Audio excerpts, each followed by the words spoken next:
Hey everyone and welcome to my channel. Today we are gonna make a miniature closet. So इस video को आप please and तक ज़रूर देखिएगा और अगर आप मेरे चैनल पे नए हैं या फिर अभी तक अपने चैनल को सब्सक्राइब नहीं किया है तो प्लीज़ मेरे चैनल को सब्सक्राइब ज़रूर कर दीजिएगा। सो गाइज़ यहाँ पे मैंने इस क्लोजेट को बनाने के लिए कुछ कार्डबोर्ड्स ले लिए हैं। यहाँ पर एक मैंने बड़ा कार्डबोर्ड, दो छोटे साइज़ के कार्डबोर्ड्स ले लिए हैं। उसके बाद दो और छोटे कार्डबोर्ड्स हमें यहाँ पर लेना है एंड यहाँ पर दो और बड़े कार्डबोर्ड्स हमें चाहिए हैं एंड उसके बाद यहाँ पर 3 छोटे साइज़ के कार्डबोर्ड्स मैंने ले लिए हैं और एक लंबा कार्डबोर्ड हमें यहाँ पर लेना है। अब यहाँ पर मैंने एक पिंक कलर का पेपर लिया है, आप कोई भी कलर का पेपर यहाँ पर ले सकते हैं एंड ये जो रेक्टेंगल शेप के कार्डबोर्ड्स हैं ना उसको हम पिंक कलर के पेपर से कवर कर देंगे। मैंने इसे अच्छे से कवर कर दिया था यहाँ पे एंड ये रेडी कर लिया था मैंने। इसी तरीके से हम एक और यहाँ पर रेडी कर लेंगे। तो यहाँ पर मैंने एक और पिंक कलर का पेपर ले लिया है, उसको भी मैं अच्छी तरीके से कवर कर दूँगी कार्डबोर्ड को एंड यहाँ पर हमें इसे रेडी कर लेना है। मैंने इसे रेडी कर लिया था। तो ये दोनों कार्डबोर्ड्स को हमने पिंक कलर के पेपर से कवर करके रेडी कर लिया है। अब हम बाकी के कार्डबोर्ड्स भी इसी तरीके से पेपर से कवर कर लेंगे। यहाँ पर मैंने एक और पिंक कलर का पेपर ले लिया है। अब यहाँ पर जो रेक्टेंगल वाला सिंगल कार्डबोर्ड था ना उसको हम अच्छे से इस तरीके से कम्प्लीटली कवर कर देंगे पेपर की हेल्प से। तो यहाँ पर मैंने इसे कवर कर दिया था, ये रेडी कर लिया था मैंने ये वाले कार्डबोर्ड को कम्प्लीटली कवर करके। अब यहाँ पर मैंने स्क्वायर शेप का पेपर ले लिया है एंड ये जो छोटे वाले कार्डबोर्ड्स थे ना स्क्वायर शेप के उसको हम एक एक करके पेपर की हेल्प से कवर करते चले जाएंगे। तो यहाँ पर मैंने पेपर को पेस्ट कर लिया था कार्डबोर्ड के अराउंड एंड इस तरीके से मैंने पूरे कार्डबोर्ड को यहाँ पर पैक कर दिया था पेपर से एंड इसी तरीके से हम सेकेंड वाला भी कार्डबोर्ड रेडी कर लेंगे एंड बाद में हम थर्ड वाला कार्डबोर्ड भी इसी तरीके से रेडी कर लेंगे। तो यहाँ पर मैंने सेकेंड वाले कार्डबोर्ड को भी रेडी कर लिया था, ये रेडी हो चुका है एंड इसी तरीके से हमें थर्ड वाला कार्डबोर्ड भी रेडी कर लेना है। तो यहाँ पर तीनों कार्डबोर्ड्स को मैंने एक एक करके पेपर की हेल्प से कवर करके रेडी कर लिया है। अब यहाँ पर हम एक और पेपर लेंगे एंड जो दो सेम साइज़ के कार्डबोर्ड्स थे ना उसको भी हम एक एक करके यहाँ पर कवर कर देंगे। तो ये वाला कार्डबोर्ड भी मैंने पेपर की हेल्प से पैक कर दिया था कम्प्लीटली एंड इसी तरीके से हम सेकेंड वाला कार्डबोर्ड भी कंप्लीट कर लेंगे। यहाँ पर मैंने एक और पेपर ले लिया है एंड सेकेंड वाला जो कार्डबोर्ड था उसको भी हम सिमिलरली पेपर की हेल्प से कवर करके रेडी कर लेंगे। तो मैंने इसे भी यहाँ पर रेडी कर लिया है, ये भी रेडी हो चुका है।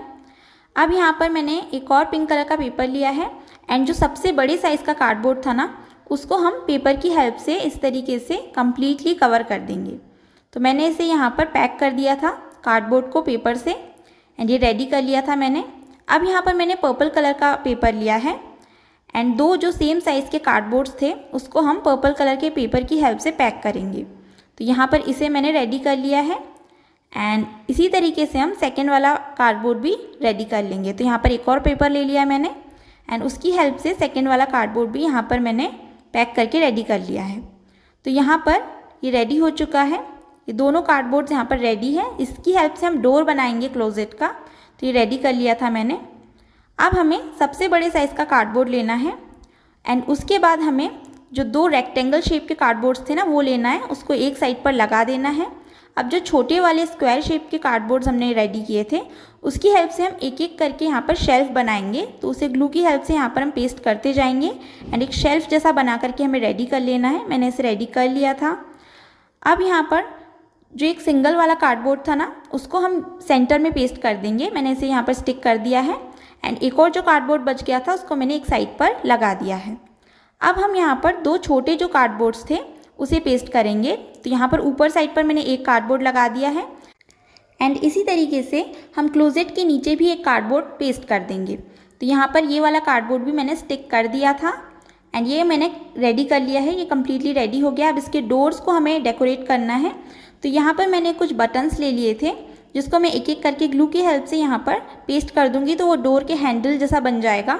इसे मैंने यहाँ पर स्टिक करके रेडी कर लिया है। अब मैं उसको टेप की हेल्प से यहाँ क्लोजेट के ऊपर अच्छे से पेस्ट कर दूँगी। तो यहाँ पर मैंने इसे स्टिक कर दिया था डोर को क्लोजेट के ऊपर एंड ये कुछ इस तरीके से ओपन होने वाला है। जो हमने कार्डबोर्ड क्लोजेट बनाया है वो कम्प्लीटली रेडी हो चुका है, जिसके अंदर एक एक करके मैं मिनिएचर स्टफ़ रखते जा रही हूँ। ये सारे बॉक्सेस हैंडमेड है। अगर आपको इसका ट्यूटोरियल देखना है तो प्लीज़ कमेंट करके ज़रूर बताइएगा एंड एक एक करके सारे मिनिएचर स्टफ़ मैं इसके अंदर रखते चली जाऊँगी। एंड इसी तरीके से हम सेकेंड वाला जो शेल्फ़ है उस पर भी जो डॉल के ड्रेसेस वगैरह होते हैं उसको हैंग कर देंगे। तो यहाँ पर मैंने बाद में एक स्टिक लगा लिया था जिसकी हेल्प से हम यहाँ पर मिनिएचर ड्रेसेस हैंग कर सकें। तो यहाँ पर एक एक करके हम सारे ड्रेसेस भी हैंग कर देंगे एंड इस तरीके से ये क्लोजेट बन करके रेडी हो चुका है। So it's completely ready. So if you really like this video, please like, share and subscribe to my channel. And thank you so much guys for watching the video. I hope you guys really enjoyed it. Please मुझे comment करके ज़रूर बताइएगा कि आपको ये video कैसा लगा है। Once again, thank you so much guys for watching the video.